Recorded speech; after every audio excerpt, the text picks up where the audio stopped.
audios are without captions or alerts without visual cues. There are motor digital barriers, complex navigation, small click targets, and time-limited actions. There are also cognitive digital barriers. Persons without dyslexia, for example, complex language, inconsistent layouts, or information overload. And also, there are some digital barriers that are temporary. For example, a broken arm or bright sunlight or noisy environments. So if you look at this slide, for example, the way this slide is built, you would realize for me and for the people with disabilities I've worked with, this slide is built on top simplicity and good accessibility standards. And I'm also going to show you why I've personally taken in that extra effort to make sure that I've been able to use points built-in accessibility tools to make sure that my slides are accessible by default to everyone involved. Also, we'll be looking at some of Microsoft 365 accessibility philosophy. Microsoft are taking in the extra effort to make sure that most of their softwares have built-in accessibility features.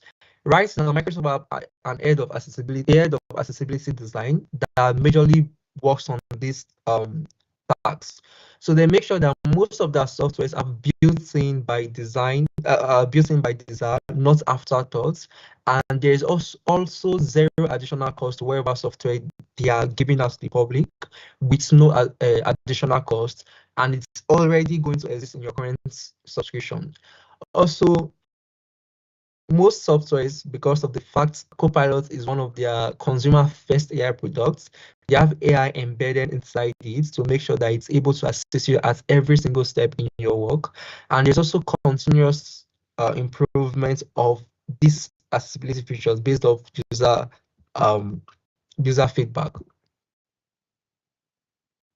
There is in Teams right now, I don't know if it's enabled in this call, you would realize that for Teams, you can enable live captions, you can enable subtitles, you can blur your background, you can reduce noise. There are various keyboard commands. I'll send the link in the chat for you to see those keyboard commands. And there's screen reader support, there's high contrast mode, there's together focus. Within Teams, there are various accessibility features that, for example, language and speech, I can decide to show live captions, I can turn on call translation for this call in terms of people that are listening to a true call. I can then further go to the settings of my Teams meeting. If I click on accessibility, for example, you would see that there are various accessibility features that you can enable. For example, if you click on this sign language mode, this toggle, you get to now it gets to now allow you to narrow it down based off if you are a signer, the person who is going to be doing the hand gestures, or if you are the sign language interpreter. So built in already, Microsoft has accessibility feature that are going to allow you to collaborate effectively. I believe you can see my screen. Yes, sure. All right.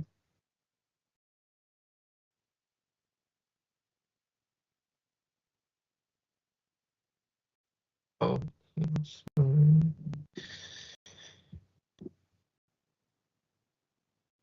sure. Okay.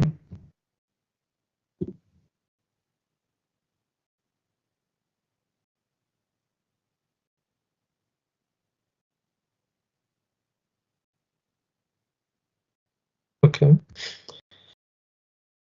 So, like I said, I don't want to waste time. And basically, the major points of this session is to create that awareness and to show you how all these accessibility features align with each other, how they are present in most of the Microsoft 365 tools, and how you are going to utilize it.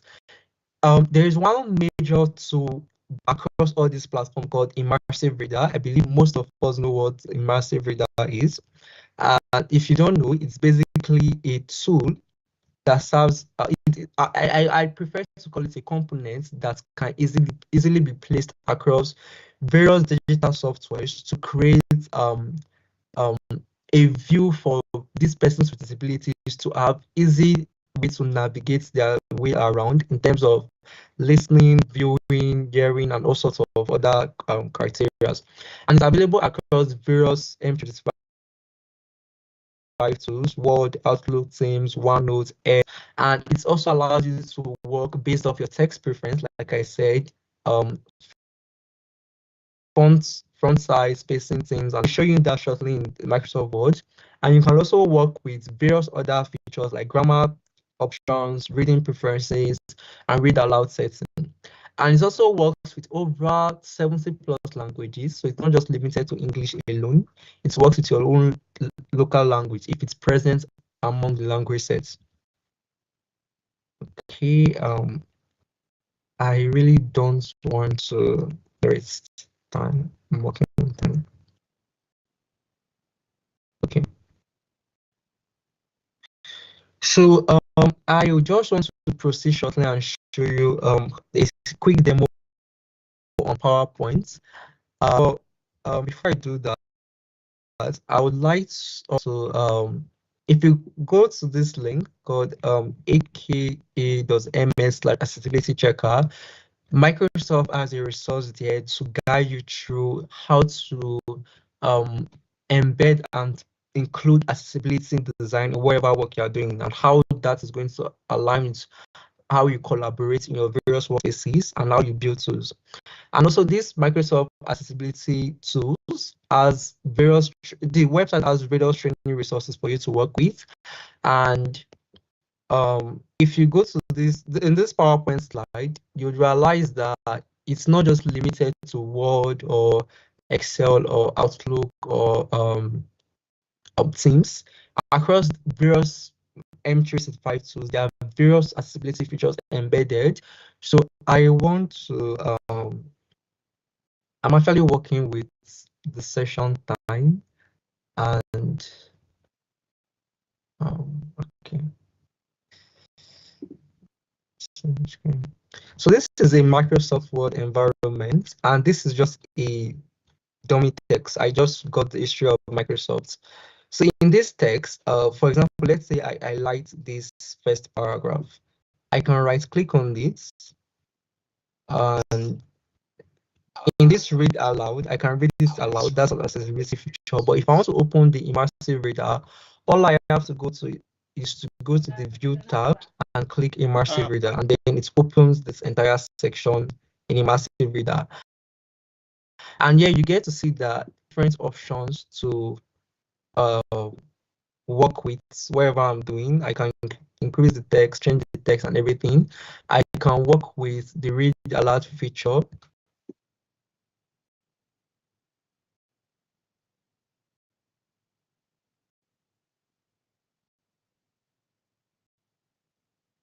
So the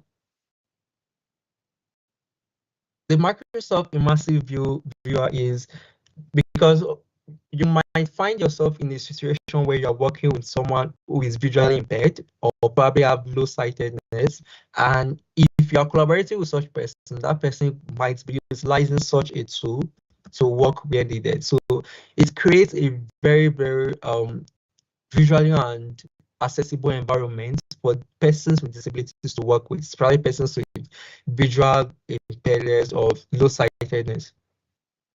And also in all of Microsoft M365 tools, there's a very major feature that can never be ignored, which is the accessibility checker. In the review tab, there is a tool called accessibility that allows you to check wherever work you're doing if it's accessibility first by design. So if I go to review and I click accessibility checker and I click this check accessibility, a sidebar opens with various check marks to ensure that your document, that's for Word, is accessibility first by design. So, and also in the bottom tab, you'll see that this is accessibility placeholder, that shows you that, okay, yeah, your document is good to go. It might come up that, okay, your document has errors that you might need to investigate it. So it works with various accessibility design policies to make sure that wherever document or wherever you are working on is accessibility first by design. So I want to try something now. I changed this first paragraph text to this fading blue color. I don't really know. It's blue, but we can just call it light blue. If you check this sidebar, you realize that there's something I need to work on, which is hard text, how to read text. And it's telling me that, okay, this paragraph is of low contrast, and I obviously have to increase the contrast for more readability. Even in this bottom now, but accessibility icon is telling me that there's an issue and I need to embed. And as you walk across your document, you would realize that it keeps track of every single change or updates you make, and always informs you where there might be an issue for anyone who might have a disability and wants to read. For me, I can easily read this text, but if you're someone who is um, visually impaired or have low vision, they might not really get what this text says. And if I click on the investigate, it's providing various suggestions for me. For example, if I change it to this color, I've fixed the issue because the text is now more visible. The contrast is so same thing when I attach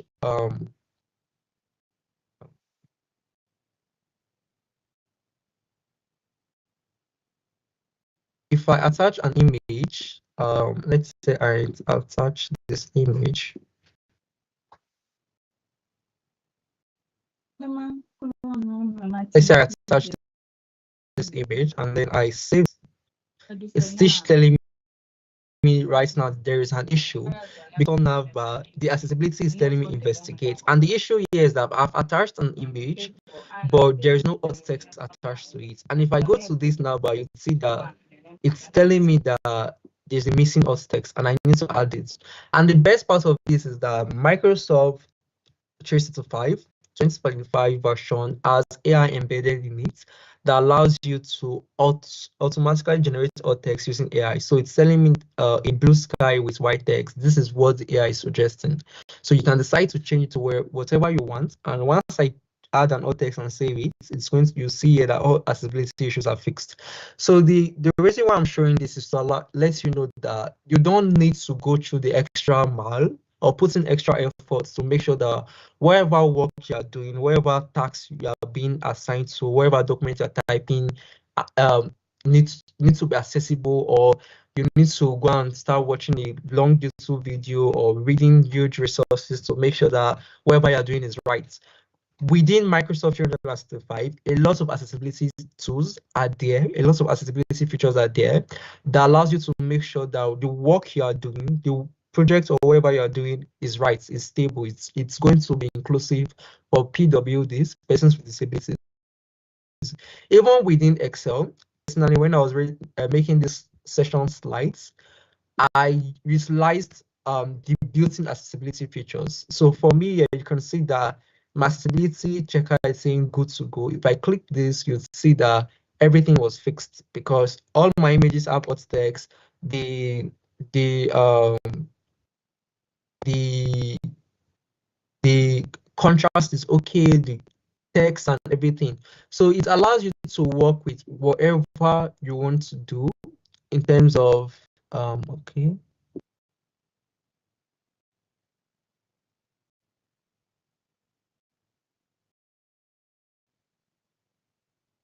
So the Microsoft Accessibility Checker is a very great tool for you to utilize. And I don't, because there are obviously more tools to show, but I'm currently working with the session time, like I said, and also my schedule. So I think that should be all. So yeah, Joshua, I think I don't know if you have any questions.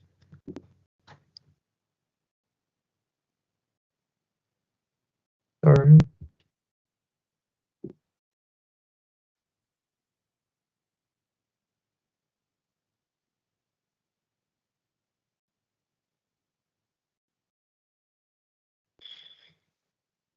All right, so I will. So that's all for this session. I am very sorry this session is this short. Two things are involved. I would say it's one thing is about the time, another thing is about the amount of resources and the further time that it will take to show you each and every accessibility feature involved. But like I said from the beginning of this session, the major thing here, the major reason why I had to bring in this title is because of things I've noticed across various organizations, even various projects I've embarked on, is that many people, many developers, many individuals, many people trying to transition into IT, those that are already in IT, do not take in accessibility and inclusion into account in terms of anything they do, in terms of how they work, how they collaborate, how they uh, make documents, how they make slides, how they send emails, which is very bad because a lot of these persons in the other side are always left behind because some things are simply not built for them. And one thing I know for a fact is that accessibility is not charity. From the very first thing, from the very first thing you do, from the very first work you embark on, it's you have to take in good design into account. And accessibility itself is a good design, and it's something that we should always keep in mind in terms of anything we do. And today, all I can say is that if you're building anything or you're trying to work in any organization, you're working on any tasks, you should always choose accessibility as one of the major features in these various M365 tools to work with because it's free. It doesn't take any extra money from your subscription. It's something that you can always easily work with. And my call to action here is that this week, you can run the accessibility checker on several of the documents you've probably worked on in the past and see the impact and see the result and see probably what you are doing wrong, what is not right, and how you can adjust. If you do that gradually, you realize that across time, you're already seeing yourself doing this unconsciously and you're already building for persons with disabilities. So I I don't know if anyone have any questions. And like I said, I'm very sorry this session is very short. I was told the session is for 30 minutes and then 15 minutes for Q&A. So I've been trying to keep up with that time. Thank you. Hello? All right, thank you, Abdul. Hello? So we will take questions. Yeah, Delali. Hello? Sorry, Yeah, I Delali. joined late. So, good morning, everyone. I joined late, so I want to know whether this session have been recorded. Maybe after the meeting, some of us can get and watch it over again. I joined a bit late. Sure. The session is recorded and we are going to put it in our YouTube page, Microsoft User Group Ghana on YouTube. Okay, please, thank you. That's my question for now. All right, you're welcome. Do we have any other questions?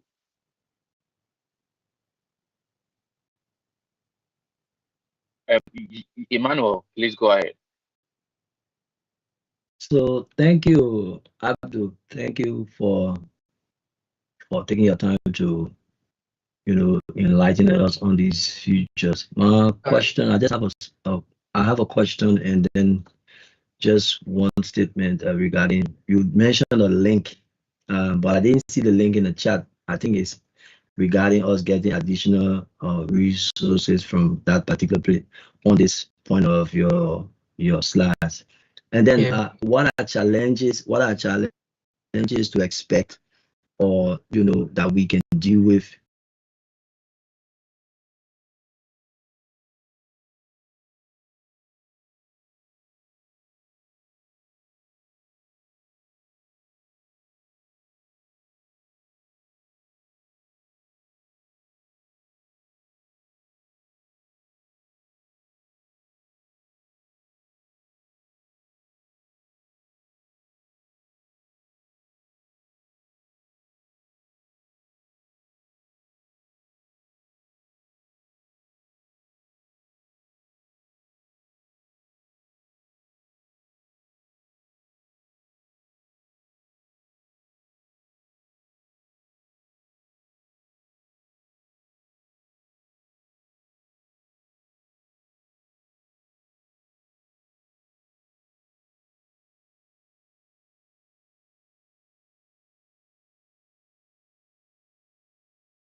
project you are doing works well.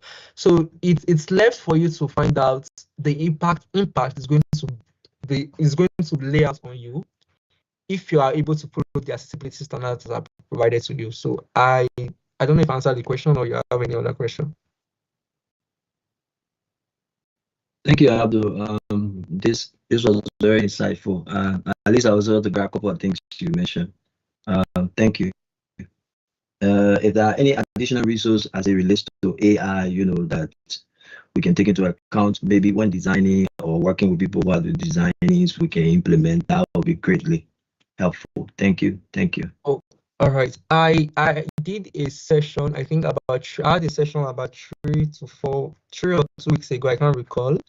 It's the session is centered across training AI models or building AI systems that are accessible as an inclusive first by design. So it's meant to focus on 3 core areas.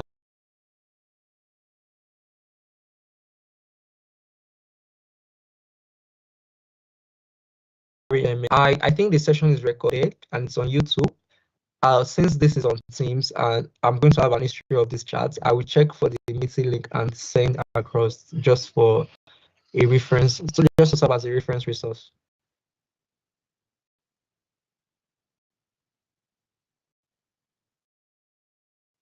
All right, thank you.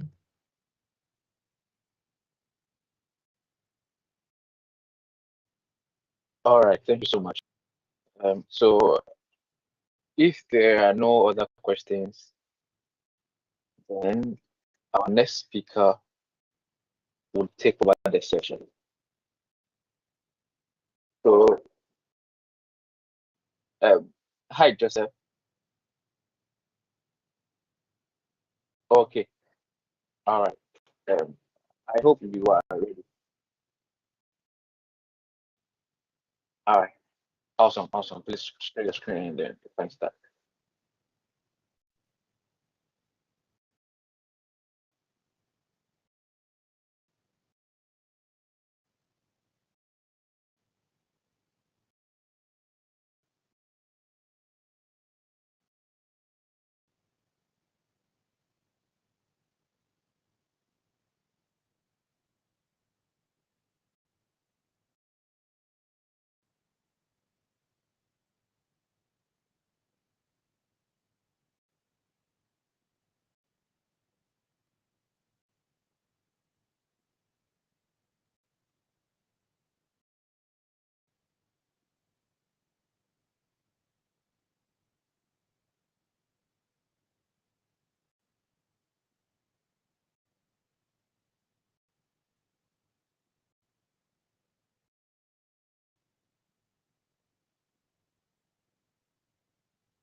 All right. Thank you. So I needed to waive off some other engagements because this tends to be very important to me. So like I mentioned, my engagement or my involvement in the space has been on M365 for a while now. I have supported customers across EMEA region, the APAC region, the different regions across the world. I started off my career as a support engineer for M365, first of all from Microsoft Teams, coming everything that has to do with Teams, and then later come out to the M365 space before going into the system admin role. So that's where my motivation comes from when I saw this invite to speak to everyone and especially my Ghanaian people and my friends. I thought to look at the careers in the M365 space. Although this was done at CloudFest Africa 1.0, and this is still Africa engagement, so it all still fits together perfectly. So a lot of people want to come into tech. Right now is the talk of the town. Medical doctors are coming, lawyers are coming, people working as engineers on site are coming, people from the art backgrounds are coming, people from the science background are coming, people are living or are craving to live what used to be the lucrative engagements and they want to come into tech. And for me, there are a lot of talk out there that try to convince people of, hey, come to learn 2 weeks to become this, 3 weeks to become that, 1 month to become this. And people have gone into those engagements, those trainings, paid some money, and did not get the value out of it, right? And it becomes a bit disturbing to people. And as a career coach that I am, by virtue of opportunity, not profession, I have had conversations with a lot of persons who are looking forward to coming into the tech space and who have like zero knowledge about tech, who are barely graduates, or even those who are still in secondary or high school. I've had that conversation with a lot, and I'm happy that I've seen results in a good number of people, but limiting it to the people who have my contact alone or people who are my close associates, for me it's not far reaching. So, and that's why when this talk came up, we could actually go to the admin center and keep just creating and destroying things. But I felt, let us even start from the very conversation. What are the career opportunities in the M365 space? Because as M365 MVP that I am, and my training also, my MCT is within the M365 space. It is practically one of those areas I suggest to people who are just out of the university and then looking forward to see how they can place their hand on something, or people who are trying to transition from what they were doing to what they are.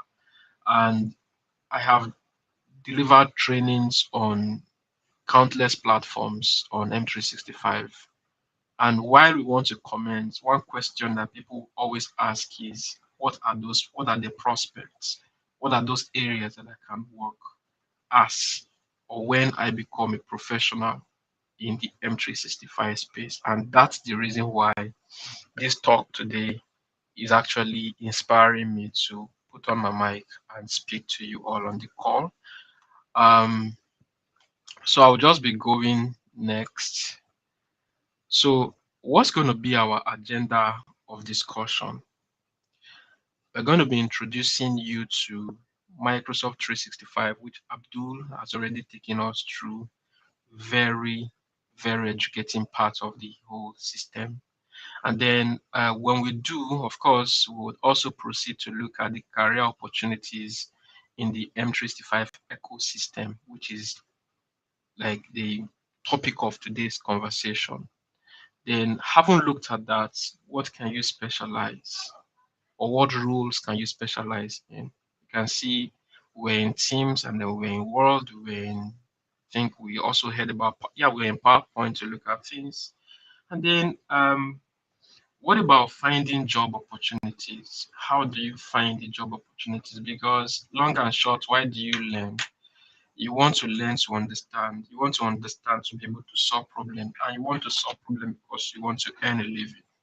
So it becomes important that we also show how you can, get prepared, for the field.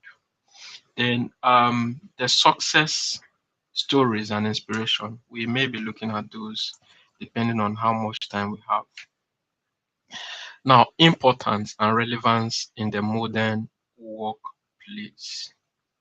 What is the importance? Because before you want to provide solution or you want to venture into a skill, you want to check what's the importance of this to organizations. So if I don't see hospital to work, can I also work um, in a mechanic workshop? If I don't have something in a mechanic workshop, can I walk into the eatery and also work? Or if I don't see this, can I work? The diversity that comes with it. Is it useful to this diverse organization from different industry? So M365 provide tools that enhances collaboration, tools that enhance collaboration. And I think I need to pick this just so we can have like a walkthrough. So that enhance collaboration among team members, right? Fostering effective communication and productivity. Effective communication, right? Speaking to what we just finished, looking at, you want to send me an email. I should be able to read the email without struggling, right? If I cannot see, I should be able to listen, right, to what you've written. All of those are there. Communications are effective.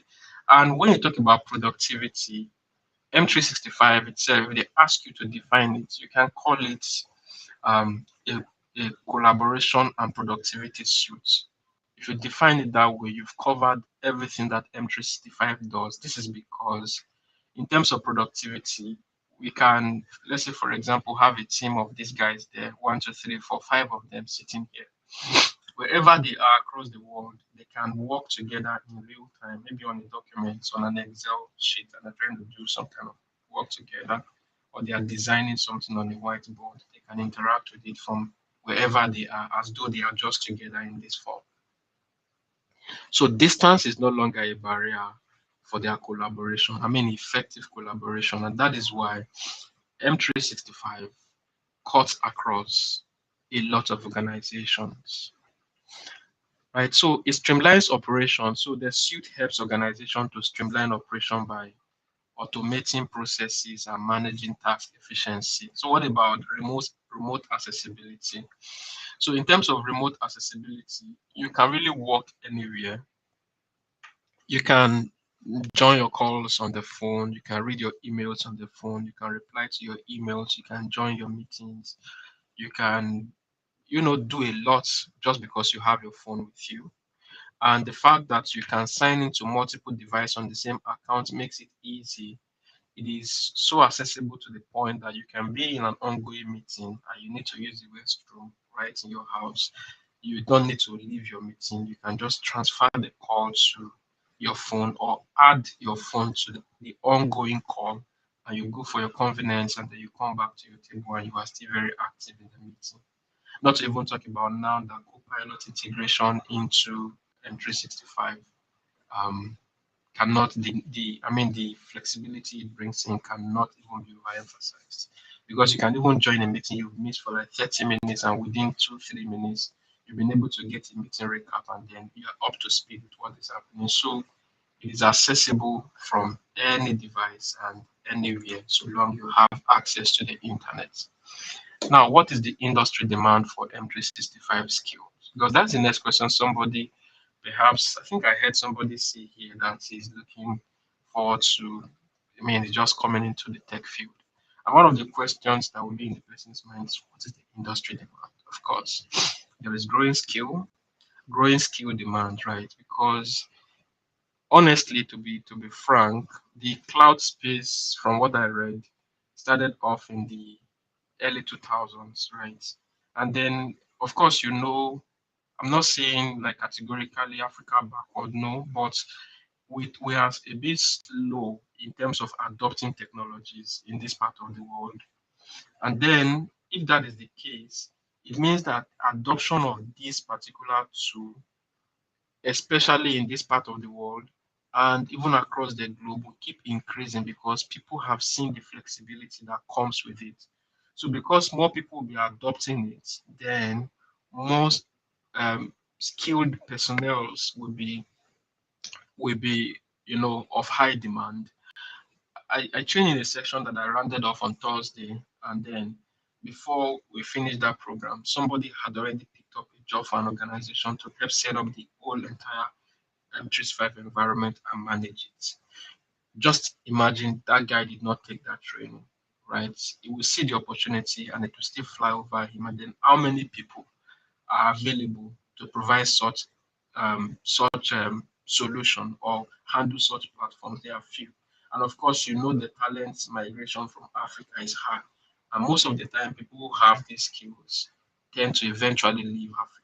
So there is a growing need for those who are really skilled at these technologies. So the demand for professional skill in M365 is increasing across multiple sectors, reflecting its importance in workplace of today, right? So, and again, because of how it is structured and the collaboration through the Microsoft Graph, weaving Teams to SharePoint, Word to OneDrive, and all of that, the productivity is really high, and organizations are seeking individuals who can effectively use their tool to enhance productivity and streamline operation. Just imagine, for example, your boss before now would have to get a Word document, push it down to Joshua. Joshua will edit it and then push that version down to Robert.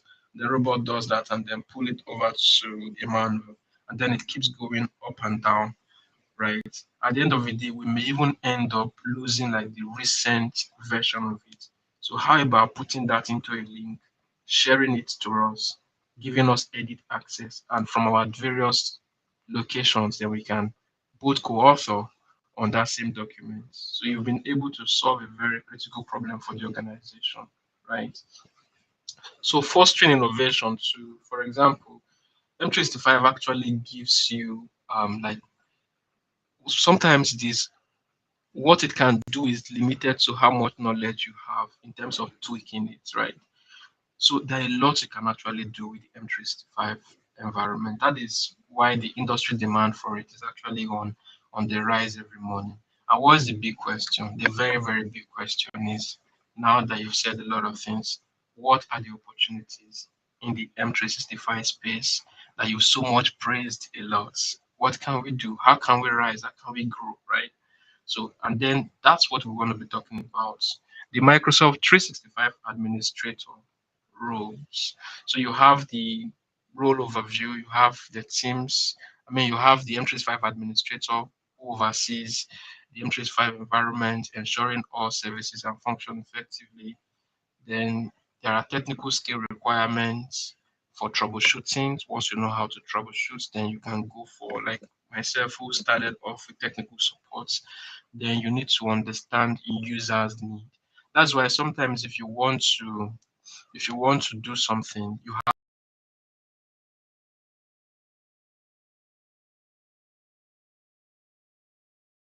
to know how it works. So the example I speak to people about this is you have a fan, a standing fan, they have the basket on the floor, the blade on the floor, the stand on the floor, everything is scattered. And then you are a support engineer and then you are being asked to couple this. If you have never seen how it is being coupled, or if you have never used a fan before, you will hardly be able to put it together, even when you have the manual with you. And that's why it is really very important that as individuals, we first of all learn how this works, and then we now learn when it is not working well and know how we want to fix it, right? So I'll be showing you the admin center.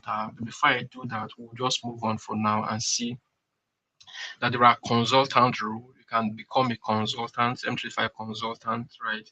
You can even become an expert in business processes, right? Like trying to build automations and all of that. And for you to be able to do this, you need to be able to effectively collaborate. I'm going to show you this practically in the administrative center. But Microsoft 365 developer role is also there. You can customize application development. Then you can use different tools, including Power Apps, Power to ensure the whole Power Platform. Then talk about SharePoint. Then you can bring up about automations in Azure. Then enabling robust application creation, and then a lot with M365 that you can do. Then what is important is that you should be creative enough. Now, specialized roles in the M365 space. After this, I'm going to bring you like the admin center, which you can see by the right hand side. So the M365, you can have security administrator, you can decide to specialize in SharePoint, and then you can be addressed as SharePoint administrator. So for Teams administrator, there are even sub Teams admin roles that are like Teams communication support engineer role. There is another role to that attached to that, just so you have Teams, right? Teams has, like for instance, in terms of calling, you have three types of call. You have the SIP call, you have the PSTN call. So two types of call. You have the SIP call, you have the PSTN call. So if you're making the SIP call, we leave you. Then if you're coming to PSTN call, we now have like other versions. You have the Microsoft calling plan, depend on your condition or your location. You have the operator connect option, and then you have the direct routing option. Now there are people who are SIP engineers who are just working on SIP trunks. There are people whose work is just practically to investigate field calls and disruptions in meetings, just to make sure that everything is going as planned, investigating traffics that are happening between calls and all of that. So you can decide to not just look at the whole Teams, look at chat and all of that, look at calendars in Teams. And no, you're not interested in that. But all you are interested in is the communication parts that has to do with telephony. That means you want to come in as Teams communication engineer, right? Then you can also decide to become an Exchange administrator. In my opinion, Exchange admin is one of the um would I say most lucrative? No, let me say most engaging role. And the opportunities for Exchange administrators abound, honestly. So if you understand Exchange from, especially if you understand Exchange from the on-premises environment, and then you now understand Exchange online, do not really see the reason why you will be jobless. Honestly, I cannot really see, because exchange administrators are highly sorted for. Not because SharePoint admins are not needed, not because security administrators are not, but I'm just saying that exchange admin is a very big role. What about cloud device administrator? When you talk about Intune, device enrollment, device monitoring, you know, and all of that, people are really living their life on device management, right? From being an Intune administrator and even beyond. Then application developer. What about AI administrator, like Abdul mentioned? But just before we go too far, I would like to bring up my admin center on that screen, and then we can have a look at something. All right, so I'll bring this up now. So this is one of the admin centers. Of course, we are not here for like a lot of demos, but I would still like you to see what is available here, right? So what I like to show people when I have opportunity to bring up a screen like this. So this is the Microsoft Entra admin. What is Microsoft Entra? For those who already know, it is the authentication center for all Microsoft Cloud environment. Talk about Dynamics, talk about the M365, talk about Azure. Everything happens here. It is still from here that you need to go authenticate, right? So that's why I want to show you the rule here, because I appreciate the way they have been arranged here. So by the left-hand side here, apologies if you don't see my screen very well, I'll just zoom in a bit. So you would actually see roles and admin. So this, why I like it here to call it roles, I hope one day they'll put job at the front, so let it be job role and admin, because of course most of these rules are actually job specific rules. So if I click on it right now, you will see roles and administrator, all roles in M365, and I'm just waiting for it to load up, and then I will go on to show you what we have there. All right. So I will zoom in a bit just so that okay. So what do you see? Then you have the AI engineer, right? You have the application administrator, you have the application developer, you can have the attack payload author.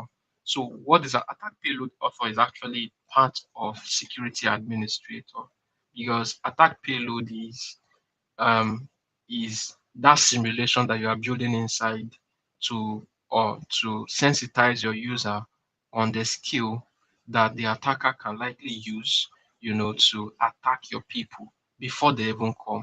So in the variant of attack payload author, you have attack simulation administrator, then you have the attack simulation administrator and this payload author, right? So you have other rules, but some are obvious that they can be pursued as job titles. So if you scroll down, you have a lot. You have the cloud application administrator. That's one of those roles that you can look out for. Cloud administrator, cloud device administrator, which we showed on the. Then for this is actually a variant of security, the conditional access administrator. So if you work in big organization, you can be given the role as a specialist in conditional access administrator. So conditional access uses Signal, right, to authorize or deny access to your platforms. So if you scroll down, because they are arranged alphabetically, you really have a lot, right, that you can look at. You can see external identity administrator. You can see this is the biggest role, the global administrator. And then you can see also the terms of the global reader. So these are watchers to know what is happening in the organization. Then you can see global secure score administrator. So these are also variant of security. You have, if you keep scrolling, you will see something around here, the Intune administrator, right, that I mentioned earlier. You can see Kaizaila. You can see a lot of them here. You can also see lifecycle. So big organizations can actually break down these roles for people. But beyond that, right, you have office app admin, and then if you come down, you can see these are beginner roles in the cloud space, the password administrator, right? So this guy is just specialized in setting part. And good thing is that from here you will see the definition of everyone's role. Can reset password for non-admins and password admin. So what this guy is going to be doing, one of the highest requests in a populated organization that is not adopting SSPR. And even when you adopt SSPR for the those who it is new to is self-service password reset, right? So even if you enable password, SSPR, self-service password resets, some people are still lazy enough, to reset their password themselves. So people still need to be able to be there to help you reset password. Of course, password can have a way to impede productivity. Just imagine that people cannot sign in, and let's say, for example, it is the head of a particular unit who needs to approve something that's having issues with signing, and then people are waiting on him. Then you need somebody to be readily available to reset password for him or her, as the case may be. So you have a lot. If you scroll down, you have the security administrator, which is a very big role, can read security information and report and manage configuration in M365 and enter Office 365 and all of that. This guy is a big role. So if you are targeting this, then you are looking towards SC, the SC certification. We are still going to be talking about the certification relevance in the subsequent talk. So if you go down, you see what we're talking about here. I wish I had dragged this earlier, but you see the Teams administrator. This is a role on its own. Then you have Teams communication administrator. This is another role that is specialized on meetings and calls. Then this is the Teams um, communication support role. So this guy can manage the teams, and then this guy can manage calling and meeting features, and this guy can do this, can troubleshoot that. You have this other guy too. If you come down, you would see also other roles here. You have EMA administrator and other smaller roles. I just jumped a role that I need to also show you, and that is the SharePoint administrator. I also did not show you the Exchange admin role, which is going to be up here. And once I show you that, I'm going to minimize this. So you have this Exchange administrator here. So these are very beyond all these I've even shown you. You can take your time to, if you have access to this platform, you can look at the possibility and the rules involved in M365. So this one was just trying to play the recording, but I've shown you that in person. So preparation for a career, how do you now prepare? I've shown you these are the careers. Hey, these are the career, good, it's motivating, but how do you prepare for a career in M365? Let's see. One of the things is essential skills and certification. Of course, skills cannot be overlooked. But again, how do you validate what you know, right? So professionals should demonstrate proficiency in Microsoft services like Exchange Online, SharePoint, Microsoft Teams to succeed in M365 career. You first of all need to have like a general understanding about practically most of the, you know, roles that you've just seen, especially Exchange, SharePoint, Teams, these three. And as you're doing SharePoint, you're looking into OneDrive. So if you understand very well, no, not like very, very deep, at least a basic understanding about how these things operate, you can decide to start with one. Maybe you love SharePoint, so you can decide. And SharePoint generally is for documents and all of that, document management. So it's like an EDMS, electronic document management system, right? So you may like that. You may like communications a lot, meetings, call, recording, missing, and all of that. You may want to go into Teams and then your emails, how they are flying, mail rules, mail not delivering, troubleshooting, phishing mails, and all of that. Tracing emails and all of that. You can decide to go for Exchange Online. Know it very deeply, and as the years progresses in your experience, pick up the other roles and learn them very well as well. So cloud computing knowledge is very important. Once you understand this, you also need to work on your communication skill. But just imagine that I know all this and I cannot say that to you. It becomes ineffective in one form. So certification enhancement, right? So certification like M365 fundamentals and all of that, the advanced and then the expert batch, they are very, very useful. If you want to start, you can start from the 1 star, which is the fundamentals. And then you can move into the 2 stars, which are the administrators. So most of the time, 2 administrators will just earn you an expert badge. And there are some certifications that are specialty that you can decide to go for. Now, learning resources. Where do you get them? There are a lot online. You can get them in webinar, which we are right now, right? And then your skill development platform. You have the like of LinkedIn Learning, you have the like of Coursera, you have the like of Udemy. Just name them. These trainings. YouTube, not to forget that YouTube is a very rich platform that you can also go consume those those articles, those videos, and then you can really learn a lot. And you don't really need much to learn these skills. And then when you do learn, please build your portfolio. Let people know about what you do. Use M365 skill, use whatever skill that you learn. Make sure that people know about what you're learning and be available to also train people, just like we are doing here on this call. Now, how do you find job opportunities? Hmm. Utilize online job boards, of course. You can visit company websites and go to LinkedIn, social media, and hunt for your job.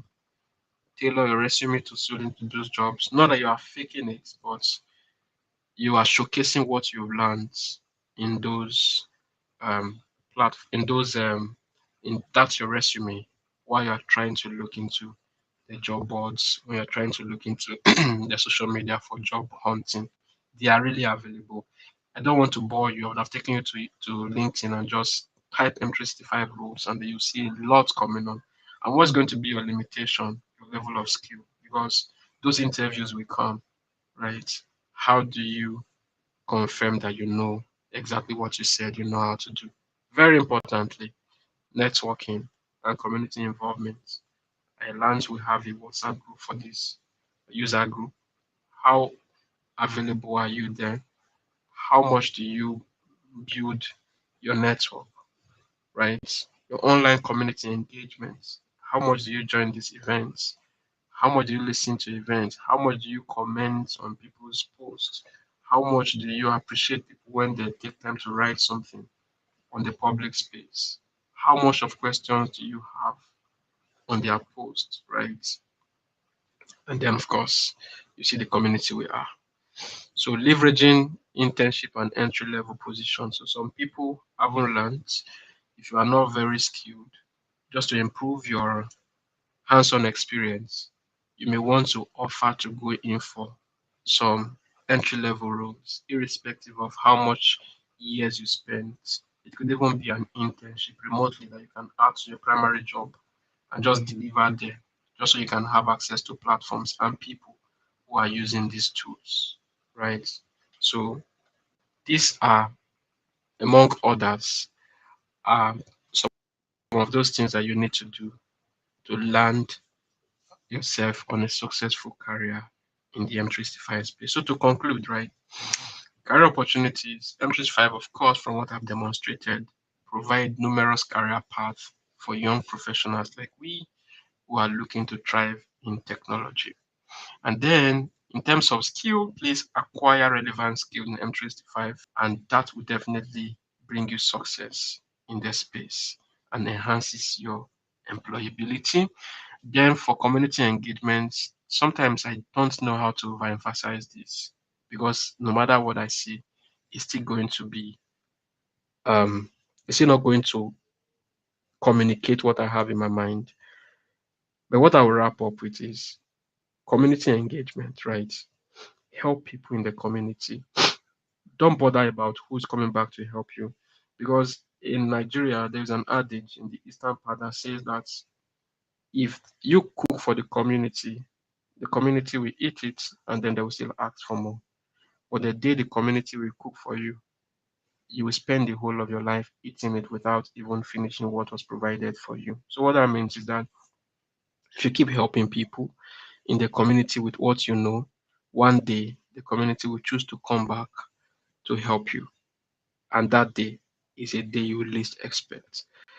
So that will be all from my end. I want to appreciate the organizers of this event for meeting you all. I hope my session was able to send a message to you. Once again, my name is Joseph Afiso. Thank you. All right, Joseph, thank you so much. And your presentation was really insightful. Um, Please, if there's any questions, let us know so that you can ask your question.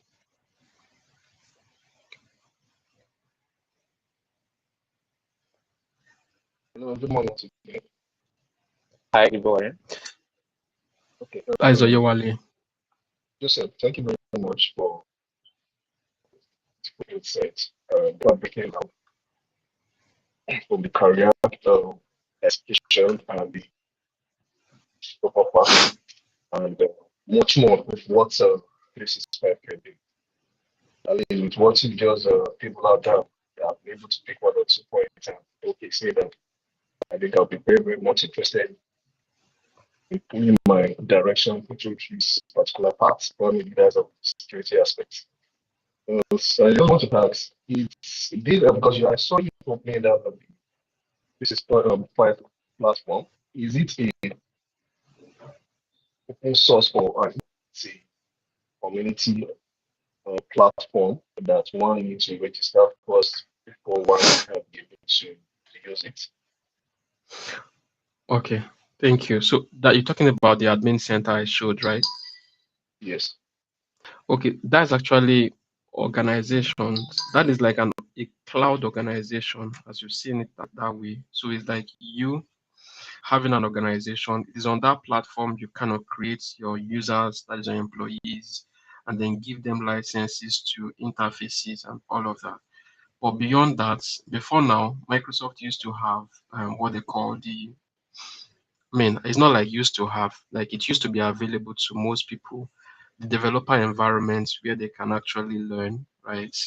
And then have like hands-on to mimic an organization, have licenses assigned to people, then try to make calls and all of that. But I think at some point people were misusing it, and there were restrictions on those platforms now to only MCTs. So if you have a friend who is an MCT, you can reach out to him or her, as the case may be. He or she should have access to a lab environment, and then yeah, you can start from there. They can give you access, but it's not open source. That's what I want to clarify.